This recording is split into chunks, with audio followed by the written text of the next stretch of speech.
মসজিদকে মন্দির হিসেবে ঘোষণা করায় উত্তেজনা বাড়ছে ভারতের মধ্যপ্রদেশে। রাজ্যটির ধার জেলার বহুল আলোচিত ভোজশালা কামাল মাওলা মসজিদ কমপ্লেক্সের একটি অংশকে সরস্বতী দেবীর মন্দির হিসেবে ঘোষণা করেছেন মধ্যপ্রদেশ হাইকোর্ট। এ রায়ের মাধ্যমে ২০০৩ সালে প্রত্নতাত্ত্বিক জরিপ বিভাগ কর্তৃক জারি করা নির্দেশ বাতিল করেন আদালত। সেই নির্দেশের আওতায় মুসলিমরা ভোজশালা প্রাঙ্গণে জুমার নামাজ আদায়ের অনুমতি পেতেন।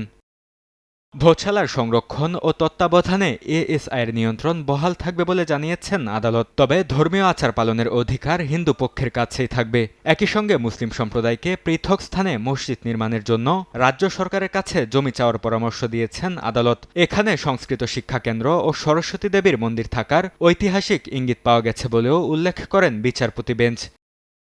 হিন্দু সম্প্রদায়ের দাবি, ভোজশালা মূলত সরস্বতী মন্দির এবং এটি নির্মাণ করেছিলেন জ্ঞানপিপাসু রাজা ভোজ।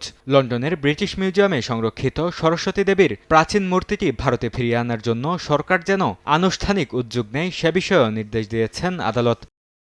অন্যদিকে মুসলিমরা বলছেন স্থানটি শতাব্দীর পর শতাব্দী ধরে কামাল মাওলা মসজিদ হিসেবে ব্যবহৃত হয়ে আসছে। মুসলিম সম্প্রদায়ের প্রতিনিধি ও আইনজীবীরা হাইকোর্টের এই রায়কে চ্যালেঞ্জ করে ভারতের সর্বোচ্চ আদালতে যাওয়ার সিদ্ধান্ত নিয়েছেন।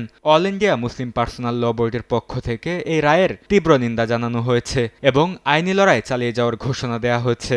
অল ইন্ডিয়া মজলিসি ইত্তেহাদুল মুসলিমিনী প্রধান আসাদ উদ্দিন ওয়াইসি এই রায়কে বাবরি মসজিদ রায়ের সাথে তুলনা করেছেন এবং সুপ্রিম কোর্ট এই আদেশ বাতিল করবেন বলে আশা প্রকাশ করেছেন।